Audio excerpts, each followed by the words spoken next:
명탐정 셜록 홈즈 4 6개의 나폴레옹.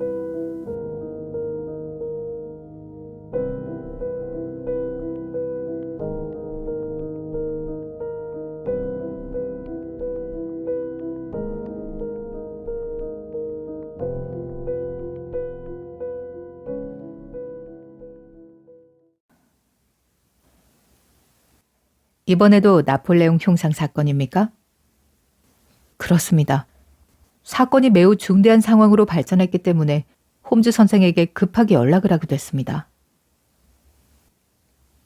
사건이 어떻게 발전했다는 겁니까? 살인이 일어났습니다. 하커 씨, 간밤에 있었던 일에 대해 이분들에게 말씀해 주시겠습니까?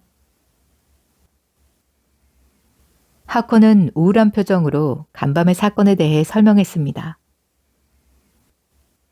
홈즈와 왓슨은 자리에 앉아 하커의 말을 집중해서 들었습니다. 사건의 발단은 4달 전쯤에 산 나폴레옹 흉상이었습니다. 하커는 그것을 하이가역 인근에 있는 하딩 형제사에서 싼값에 사들였습니다. 신문기자인 하커는 기사 쓰는 일을 주로 밤에 하기 때문에 새벽까지 책상에 앉아있는 일이 많았습니다. 오늘도 역시나 위층 골방에서 글을 쓰고 있는데 새벽 3시경에 갑자기 아래층에서 무슨 소리가 들려왔습니다. 하커는 귀를 기울여 보았지만 더 이상 아무 소리도 들리지 않아 집 밖에서 난 소리인 줄 알았습니다. 그러나 5분쯤 뒤에 갑자기 처절한 비명이 들려왔습니다. 하커는 정말이지 그렇게 무시무시한 소리는 태어나서 처음 들어본 것이었습니다. 하커는 공포에 사로잡혀 1, 2분 정도 꼼짝 못하고 앉아있을 수밖에 없었습니다. 하커는 어느 정도 마음이 진정이 되자 부지깽이를 들고 아래층으로 내려갔습니다. 방에 들어가 보니 창문이 활짝 열려 있고 벽난로 선반 위에 놓여있던 나폴레옹 흉상이 없어진 게 눈에 띄었습니다. 하커는 가치도 없는 속고복 제품을 훔친 것이 이해가 되지 않았습니다. 하커는 도둑의 흔적을 쫓아 현관문을 열고 나갔습니다. 그런데 캄캄한 어둠 속에서 문 밖으로 나가다가 거기 누워있는 시체에 발이 걸려 넘어질 뻔했습니다. 등잔불을 가져다 비춰보니 시체가 끔찍한 모습으로 누워있는 게 보였습니다. 하커는 그 모습을 보는 순간 가까스로 호루라기를 불고 기절을 하고 말았습니다. 하커가 눈을 떴을 때는 경찰관이 하커를 내려다보고 있었습니다. 하커 얘기를 들은 홈즈는 레슬레이드 경감에게 물었습니다. 피살자의 신원은 밝혀졌습니까? 죽은 사람의 신원을 알 수 있는 단서가 전혀 없습니다. 그럼 죽은 사람의 모습에 대해서라도 설명해 주십시오. 레슬레이드 경감은 수첩을 펼쳐들고 설명을 시작했습니다. 죽은 사람은 키가 컸습니다. 얼굴은 햇볕에 그을려 아주 탄탄하게 보였습니다. 나이는 많아봤자 30 정도로 보였습니다. 차림새는 초라했지만 노동자처럼 보이지는 않았습니다. 죽은 사람 옆에 고인 피 웅덩이에는 뿔 손잡이가 달린 접는 칼이 떨어져 있었습니다. 그렇지만 그것이 살인을 저지를 때 사용한 무기였는지 죽은 사람의 소지품이었는지 현재로서는 알 수 없습니다. 옷을 살펴보았지만 이름 같은 건 없고 주머니에서 나온 사과 1개, 끈, 1실링짜리 런던 지도, 그리고 사진 1장이 전부였습니다. 설명을 마친 레슬레이드 경감은 홈즈에게 사진 1장을 보여주었습니다. 그것은 소형 카메라로 찍은 스냅 사진이었습니다. 사진 속의 인물은 잔뜩 경계하고 있는 날카로운 인상의 사내였는데 눈썹이 짙고 얼굴 아랫부분이 특이한 모양으로 툭 튀어나온 게 원숭이와 많이 닮아 보였습니다. 홈즈는 사진을 살펴보고 나서 다른 질문을 던졌습니다. 그런데 흉상은 어찌 됐습니까? 그것은 캔데마우스 거리에 위치한 어느 빈집의 정원에서 발견되었는데 역시나 산산조각 나 있었습니다. 마침 그곳에 가르던 참이었습니다. 같이 가시겠습니까? 좋습니다. 잠깐 이곳을 좀 둘러보고 나서 같이 가시죠. 홈즈는 카펫과 창문을 살펴보고 나서 레슬레이드 경감에게 자신의 의견을 말했습니다. 범인은 다리가 아주 길든지 아니면 굉장히 민첩하든지 둘 중 하나임에 틀림없습니다. 층계에서 창문까지의 거리를 볼 때 창문 위로 손을 뻗어 문을 여는 건 그리 만만한 일이 아니니까요. 홈즈는 말을 마치고 레슬레이드 경감과 함께 흉상이 조각난 현장으로 발걸음을 옮겼습니다.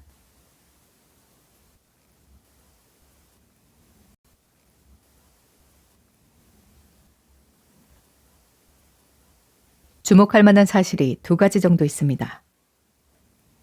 첫째는 그 괴상한 범죄자에게는 석고상을 손에 넣는 일이 인간의 생명보다 더 가치 있는 일이라는 것입니다. 또 한 가지는 나폴레옹 흉상을 부수는 것만이 유일한 목적이라고 했을 때 그자가 흉상을 집 안에서 또는 집을 나오자마자 부수지 않는 것이 매우 이상한 일입니다. 홈즈의 설명에 레슬레이드 경감이 범인이 이상한 행동을 한 이유에 대해 자신의 의견을 밝혔습니다. 범인은 다른 사람을 만나는 바람에 놀라고 당황했던 것입니다. 그래서 자기가 무슨 짓을 하는지 몰랐던 것이죠. 물론 그것도 가능한 얘기입니다. 하지만 흉상의 잔해가 발견된 이 집의 위치에 주의할 필요가 있습니다. 홈즈의 지적에 레슬레이드는 주위를 살펴보고 홈즈에게 말했습니다. 이건 그냥 빈집입니다. 그래서 범인은 정원에 들어와 있어도 아무도 간섭하지 않으리란 걸 알았던 거죠. 그렇습니다. 하지만 여기까지 오기 전에도 빈집이 한 채 있고 범인은 분명히 그 집 앞을 지났을 겁니다. 그런데 멀리 가면 갈수록 사람들과 마주칠 위험이 큰데 거기서 흉상을 깨뜨리지 않은 이유가 뭘까요? 홈즈의 질문에 레슬레이드 경감은 모르겠다는 표정으로 두 손을 번쩍 들었습니다.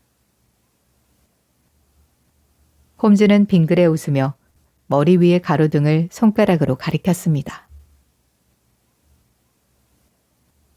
여기는 가로등 불빛이 있어서 환하지만 거기는 그렇지 않습니다. 바로 이것 때문입니다. 홈즈의 설명에 레슬레이드 경감은 무언가 생각났다는 듯 손뼉을 치며 말했습니다. 이제 와서 생각해보니 버니컷 박사의 흉상 역시 붉은 등에서 멀지 않은 곳에서 깨졌습니다.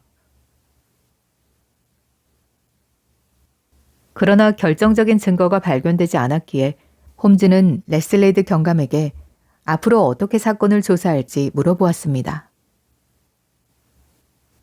레슬레이드 경감은 먼저 죽은 사람의 신원을 밝혀내겠다고 했습니다. 죽은 사람의 주변 인물들에 대해 알아내면 그가 지난밤에 무슨 이유로 피트거리에 갔으며 호레이스 하커의 집에서 누구의 손에 살해되었는지 알아내기가 훨씬 쉬울 것이라고 말했습니다. 레슬레이드 경감의 말을 들은 홈즈는 자신만의 방식으로 사건에 접근하겠다고 말했습니다. 그리고 레슬레이드 경감에게 각자의 방식으로 사건을 조사한 뒤에 결과를 비교해서 부족한 점을 보완하자고 제안했습니다. 홈즈는 레슬레이드 경감에게 호레이스 하커를 다시 만나면 범인은 나폴레옹 망상에 사로잡힌 미추광이 살인마였다 라고 얘기해달라고 부탁했습니다. 그러자 레스레이드 경감은 홈즈를 빤히 쳐다보며 물었습니다. 정말로 그렇게 생각하는 건 아니겠죠? 물론 아니죠. 하지만 그런 얘기를 들으면 하커시나 센트럴 프레스 통신사의 독자들은 흥미를 가질 겁니다. 대답을 마친 홈즈는 레슬레이드 경감에게 시간이 된다면 저녁 6시에 베이커 거리로 와달라고 부탁했습니다. 그리고 자신의 추리가 맞다면 오늘 밤 잠복 수사에 레슬레이드 경감과 동행해야 할 것 같다는 말도 덧붙였습니다. 레슬레이드 경감은 고개를 끄덕이고는 호레이스 하커를 만나러 피트 거리로 출발했습니다.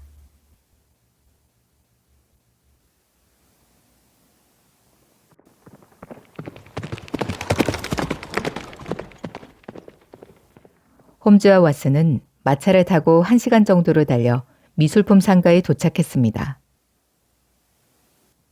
가게 안으로 들어가자 키가 작고 뚱뚱한 그림 판매원인 허드슨이 홈즈와 왓슨을 맞이했습니다. 홈즈는 허드슨에게 흉상이 파괴된 사건에 대해 몇 가지 질문을 했습니다. 버니커 씨에게 흉상을 파셨습니까? 네, 흉상 2점을 팔았습니다. 그럼 그 흉상은 어디서 가져오셨습니까? 스테프니 처치 거리의 갤도사에서 가져왔습니다. 모두 3점을 가져왔는데 그중 2점을 버니커 선생님에게 팔았고 1점은 여기에 전시해 두고 있었습니다. 물론 그 1점은 어떤 녀석에게 박살이 나고 말았지만요. 홈즈는 레슬레이드 경감에게 얻어온 사진을 꺼내 허드슨에게 보여주었습니다. 이 사람이 누군지 알아보시겠습니까? 글쎄요. 처음 보는 사람인데. 아닙니다. 다시 보니 아는 얼굴이군요. 허드슨은 사진 속의 인물은 베포라고 불리는 이탈리아 사람으로 자신의 가게에서 잠깐 동안 일을 한 적이 있다고 말했습니다. 조각도 좀 할 줄 알고 도금과 액자 끼우는 일도 하고 그 밖에도 이런저런 일을 할 줄 알았다고 했습니다. 베포는 지난주에 일을 그만뒀는데 그 다음에는 어떻게 됐는지 모르겠다고 했습니다.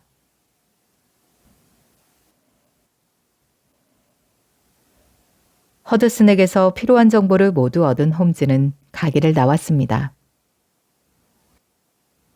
홈즈는 왓슨에게 나폴레옹 흉상을 제작하고 판매한 스테프니 겔더사로 가자고 말했습니다.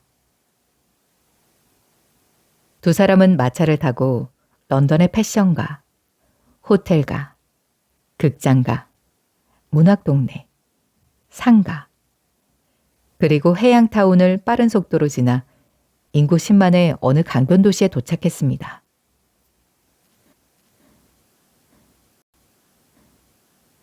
스테프니 겔더사는 도시의 대로변에 있었습니다. 회사 안으로 들어가니 넓은 작업실에서 50명가량의 일꾼들이 조각을 하거나 틀에서 본을 뜨고 있었습니다. 홈즈와 왓슨이 주변을 두리번거리자 금발에 몸집이 큰 독일인 지배인이 나와 두 사람을 정중히 맞아들였습니다.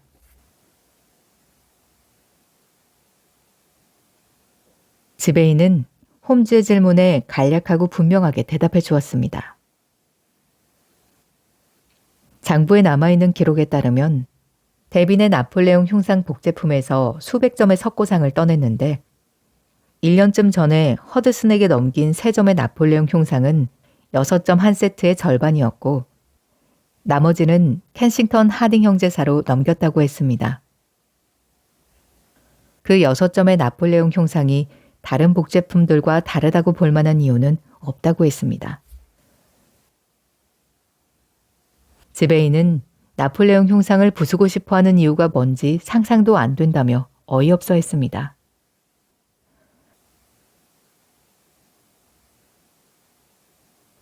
흉상 제작 과정에 대해 홈즈가 물어보자 복제품을 만들 때 얼굴 양쪽을 두 개의 틀로 떠내는데 소석고로 만든 반쪽 얼굴 두 개를 합쳐놓으면 완전한 흉상이 된다고 했습니다.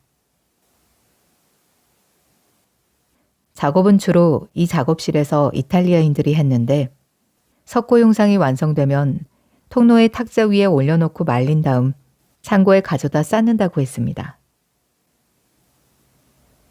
그는 자신이 말해줄 수 있는 것은 이게 전부라고 했습니다.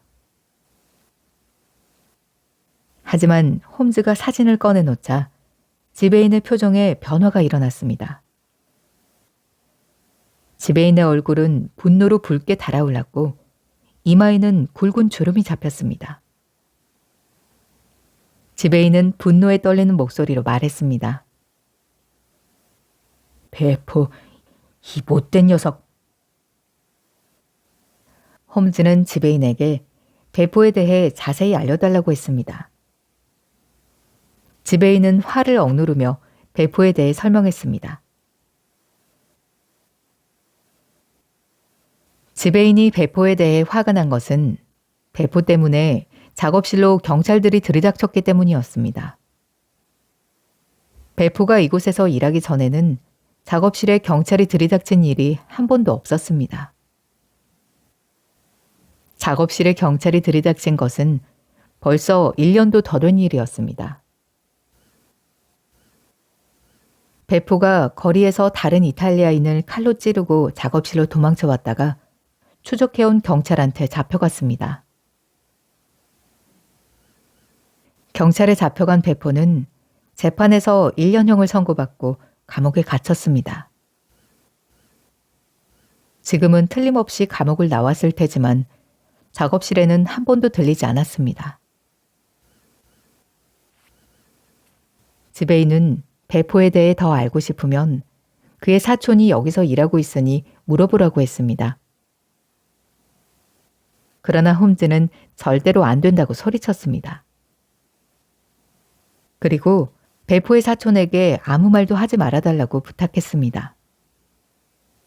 지베인이 알겠다고 대답을 하자 홈즈는 가슴을 쓸어내리며 다른 질문을 시작했습니다. 좀 전에 장부를 살펴보니 나폴레옹 흉상을 판매한 날짜가 작년 6월 3일로 찍혀 있더군요. 혹시 베포가 잡혀 들어간 날이 언제인지 알 수 있겠습니까? 급여지불 대장을 보면 대강 알 수 있을 겁니다. 지베이는 급여지불 대장을 몇 장 넘기더니 말을 이었습니다. 마지막으로 급료를 받아간 게 5월 20일이었습니다. 궁금한 점을 모두 해결한 홈즈는 지베인에게 고맙다는 인사를 하고 작업실을 나왔습니다. 이렇게 조사를 하는 동안 점심 먹을 시간이 훌쩍 넘고 말았습니다. 홈즈와 왓슨은 식당에 들어가 늦은 점심을 먹기로 했습니다. 식당 출입구에는 켄싱턴의 유혈극, 살인범은 정신병자 라고 쓰여진 신문 문구가 나붙어 있었습니다. 신문을 보니 호레이스 아커가 기사를 쓴 게 분명했습니다.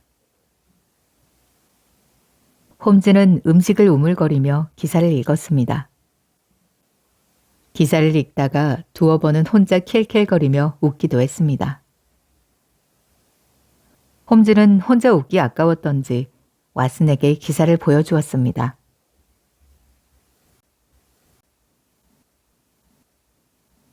다행스럽게도 이 사건에 대해서는 의견이 일치하고 있는데 경험이 풍부한 수사관 레스트레이드 경감과 유명한 사립탐정 셜록 홈즈 선생은 그토록 비극적으로 끝맺은 기괴한 사건들이 치밀하게 계획된 범죄가 아닌 정신병에서 비롯된 우발적인 행위라는 결론을 내렸다.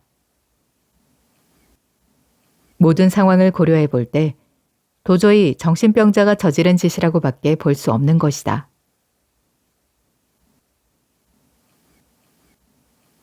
홈즈는 왓슨에게 언론을 활용하는 요령만 알고 있다면 이보다 더 쓸모 많은 매체는 없다고 말했습니다.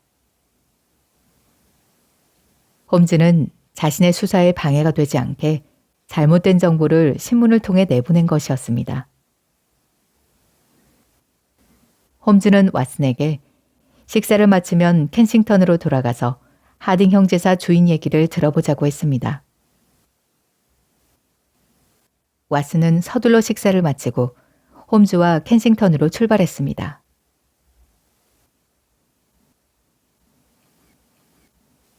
하딩 형제사의 설립자인 하딩은 키는 작아도 활발하고 시원시원한 사람이었습니다. 그는 머리가 좋을 뿐만 아니라 말솜씨도 좋았습니다. 홈즈는 하딩에게 이런저런 질문을 했습니다. 사건에 대해서는 잘 알고 계시죠?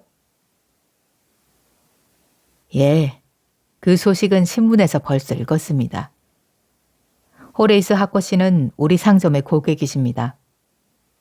우린 몇 달 전에 그분에게 나폴레옹 흉상을 판매했습니다.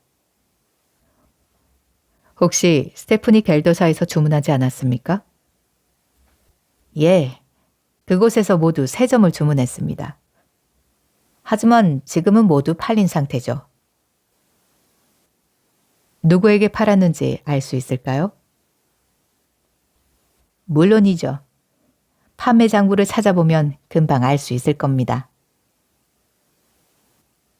하딩은 판매 장부에서 흉상을 사간 사람의 이름을 찾기 시작했습니다. 그리고 얼마 지나지 않아 홈즈에게 사간 사람의 이름을 알려주었습니다. 호레이스 하커 씨, 레버넘 집안의 조시아 브라운 씨, 그리고 마지막 하나는 샌드포드 씨에게 팔았습니다. 홈즈는 하딩이 알려준 이름을 수첩에 적어놓고 다른 곳에서와 마찬가지로 사진을 꺼내어 사진 속의 인물을 아는지 물어보았습니다. 하딩은 처음 보는 사람이라고 대답했습니다. 홈즈는 그동안의 조사에 매우 만족했습니다. 홈즈는 레슬레이드 경감과의 약속에 늦지 않기 위해 왓슨과 함께 서둘러 베이커 거리로 돌아갔습니다.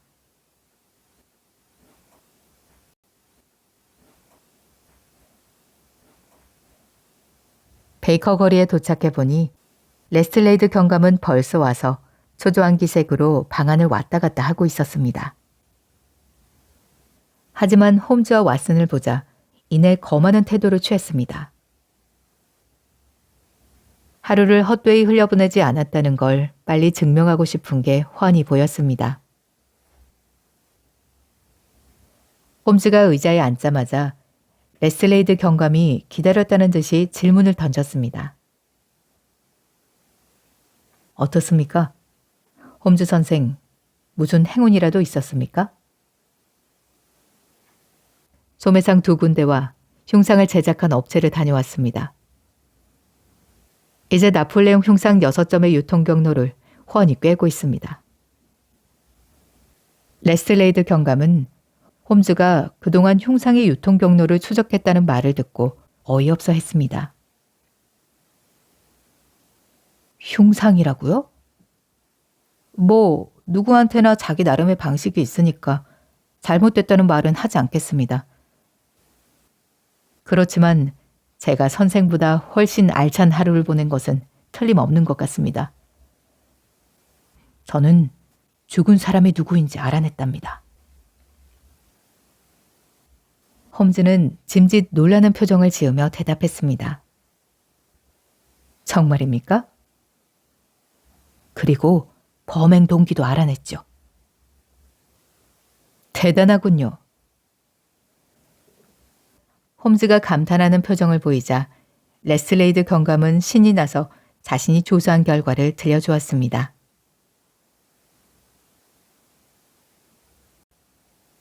레슬레이드 경감이 근무하는 경찰본부에는 이탈리아인 거주 구역을 손바닥 들여다보듯 하는 샤프로닐 병이가 있었습니다. 레스트레이드 경감은 죽은 사람의 목에 카톨릭 상징이 걸려 있었고 피부색으로 미루어 보아 남쪽 나라 출신일 거라고 생각했습니다. 그래서 힐경위에게 시신을 보여주었습니다. 그러자 힐경위는 그가 누구인지 단번에 알아보았습니다. 죽은 사람은 나폴리 출신의 피에트로 베누치라는 사람인데 런던에서 손꼽히는 칼잡이고 마피아와도 관계가 있었습니다. 마피아는 조직의 명령이라면 살인도 서슴지 않는 비밀 조직이었습니다. 레스트레이드 경감은 살인범이 이탈리아인이고 마피아의 조직원일 거라고 짐작했습니다. 그리고 살인범은 어떤 규칙을 어겼는데 피에트로가 그의 뒤를 쫓았다고 생각했습니다. 레스트레이드 경감은 피에트로의 주머니에 들어있던 사진은 엉뚱한 사람을 찌르는 일이 없도록 가지고 다니던 목표물의 사진일 거라고 홈즈에게 말했습니다. 피에트로는 목표물을 따라다니다가 그가 어느 집에 들어가는 것을 보고 밖에서 기다렸다 공격했지만 격투 끝에 오히려 자신이 칼에 찔린 것이라는 게 레스트레이드 경감의 추리였습니다. 레스트레이드 경감의 설명을 들은 홈즈는 찬성한다는 뜻으로 박수를 치며 말했습니다. 훌륭해요. 레스트레이드 경감, 정말 훌륭합니다. 하지만 나폴레옹 흉상을 부순 이유에 대한 설명이 빠졌군요. 이거 참, 선생은 그 흉상에 대한 생각을 떨쳐버리지 못하는군요. 그건 아무것도 아닙니다. 기껏해야 형량 6개월 정도의 절도죄라고요. 우리가 조사하고 있는 것은 절도 사건이 아니라 살인 사건이라는 걸 아셔야죠. 홈즈는 알겠다는 듯 어깨를 으쓱하고는 다른 질문을 했습니다. 그럼 이제 어떻게 할 생각입니까? 그거야 당연히 이탈리아인 거주구역에 가서 사진 속의 인물을 찾아내 살인 혐의로 체포하는 거죠. 제 생각은 좀 다릅니다. 우린 좀 더 간단하게 목적을 달성할 수 있을 겁니다. 물론 장담할 순 없습니다. 사실 가능성을 따져보면 정확히 반반이죠. 레스트레이드 경감, 당신이 오늘 밤 우리와 같이 간다면 그자를 잡아놓을 수 있게 도와드리죠. 이탈리아인 거주구역에서요? 아니요. 저는 그자가 나타날 가능성이 높은 곳은 치스윅이라고 생각합니다. 경감께서 우리와 같이 치스윅으로 가준다면 저는 내일 그 이탈리아인 거주구역에 당신과 함께 가겠습니다. 홈즈가 이렇게까지 권유를 하자 레스트레이드 경감도 더 이상 고집을 피울 수 없었습니다. 레스트레이드 경감이 승낙을 하자 홈즈는 길을 떠나려면 시간이 좀 남았다면서 레스트레이드 경감에게 편히 쉬고 있으라고 말했습니다. 그리고 왓슨에게 전보 배달부를 불러달라고 부탁했습니다. 홈즈는 저녁 내내 낡은 신문으로 가득 찬 창고에 파묻혀 신문 더미를 뒤졌습니다. 조사를 마친 홈즈는 방으로 내려와 아무 말도 하지 않았지만 그의 얼굴에는 만족한 듯 미소가 피어올랐습니다. 왓슨은 그동안 홈즈가 각종 사건을 해결하는 것을 곁에서 지켜보았기 때문에 이번에도 홈즈가 범인을 체포할 수 있으리라는 것을 확신했습니다. 그리고 홈즈가 신문에 엉뚱한 정보를 흘려서 범인이 안심하고 행동할 수 있게 만든 계책에 감탄했습니다.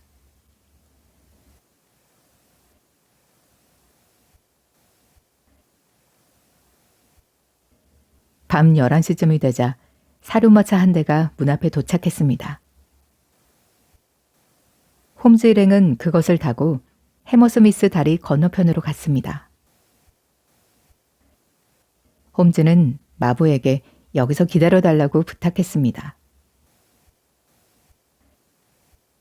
홈즈 일행은 잠깐 걸어서 정원이 딸린 쾌적한 주택이 늘어서 있는 한적한 도로로 다가갔습니다. 가로등 불빛 아래 어느 집 대문 기둥에 레버넘 전원주택이라고 쓰여 있는 게 어렴풋이 보였습니다. 집안 식구들은 벌써 잠자리에 들었는지 현관문 위에 채광창으로 흘러나온 불빛이 정원의 오솔길을 희미하게 비추고 있는 걸 빼면 집안은 온통 깜깜했습니다. 도로와 정원을 가르는 나무 울타리는 정원 안쪽으로 짙은 그늘을 들이우고 있었는데 홈즈 일행은 그곳에 쪼그리고 앉아 있었습니다. 홈즈가 목소리를 낮춰 일행에게 말했습니다. 한참 기다려야 할 것 같군요. 하지만 비가 안 와서 다행입니다. 우리의 고생이 보답을 받으면 좋으련만 보답을 받을 확률은 반반이군요. 홈즈는 말을 마치고 묵묵히 레버넘 주택을 감시했습니다.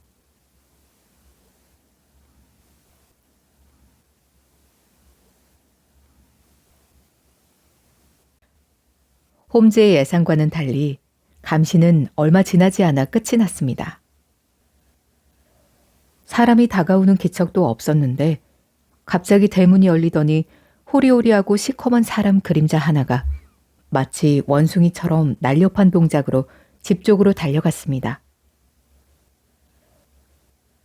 그림자는 눈 깜짝할 사이에 현관문 위로 흘러나온 불빛 속을 지나 어두운 집 그림자 속으로 사라졌습니다.